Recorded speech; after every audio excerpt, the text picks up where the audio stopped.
মানুষ জন্মের উদ্দেশ্যটা কি? সবাই তো ভক্ত। কেউ ঠাকুর করে গিয়ে বলে আমাকে এটা দাও ওটা দাও, আবার কোন ভক্ত বলেন আমাকে কৃষ্ণ প্রেম দাও। ভক্ত দুই ধরনের ভক্ত, একজন কামনায় আসক্ত, বাসনায় আসক্ত। হ্যাঁ, কামনা বাসনা তো দরকার, আমরা তো জড় জগতের জীব। কিন্তু যেদিন বলতে পারবেন তোমার প্রেম দাও, আমি যেন তোমাকে ডাকতে পারি, তাহলে হয়তো কয়েকটা জন্য উদ্ধার পেয়ে গেলাম।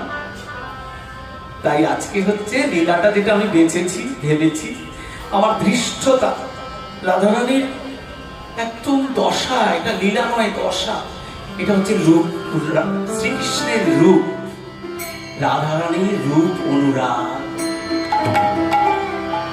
আমি কেন বাঁচলাম?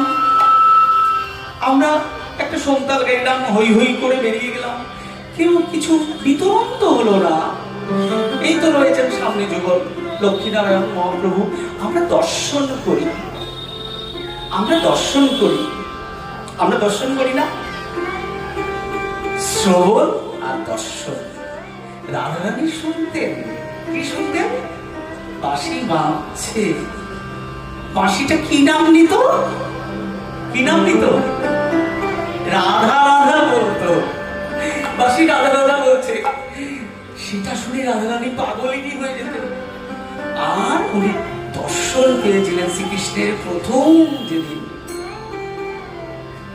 এবং সেটা যদি কলিযুগে এসে আমরা গৌরচন্দ্রিকার থেকে যাই, বিষ্ণুপ্রিয়া, মাতা বিষ্ণুপ্রিয়াও মোহিত হয়েছিলেন। তাহলে মাতা বিষ্ণুপ্রিয়া দেখলেন, রাধারানী দেখলেন, আর আমরাও তো শ্রীমূর্তি দর্শন করছি, আমাদের মধ্যে তো কোনো রকম আবেগ তৈরি হয় না, কোনো বিক্রিয়া তৈরি হয় না।